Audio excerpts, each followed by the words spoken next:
I've been a yoga teacher for a couple of years, and I've been practicing for over 10 years. And a question that a lot of people starting to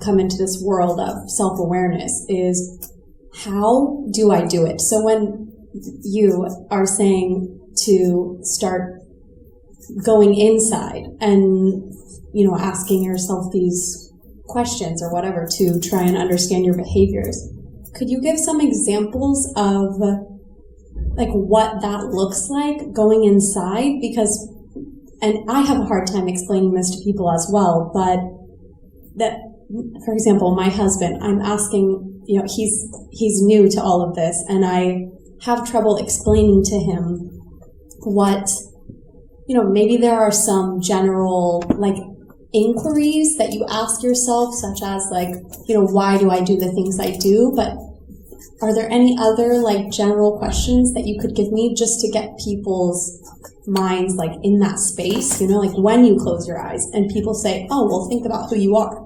But what questions are you actually asking? Yeah, that's a very interesting question.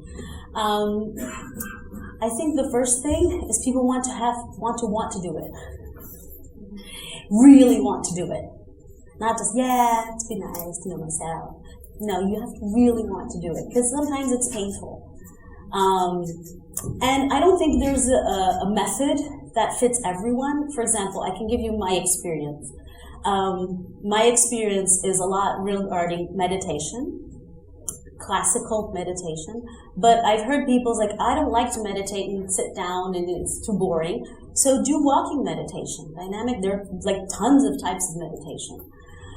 What also works for me is journaling.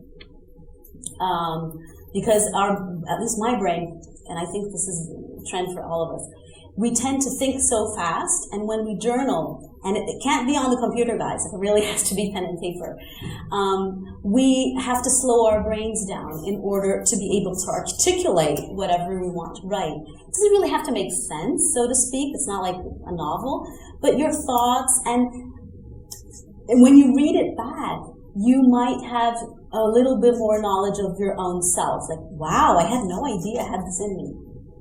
But it takes courage to read it back as well. It's like kind of like, we go back to you have to want to do it. For other people, it's painting.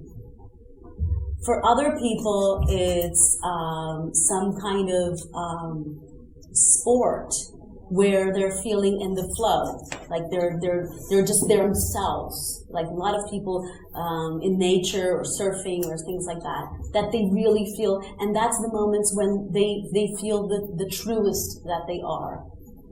Of course, I think it also depends on your style. People are more mental, people are more intuitive. I would suggest people start trying things and see what works for them. And of course, there might be times in your life when you don't have the luxury of the time of trying a lot of things. So you might start with little, like, okay, I'm going to journal for 10 minutes. That's it.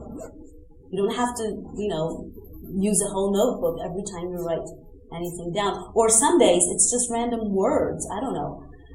There's really I don't think there's a really structure to it, but try to find what resonates with your unique style.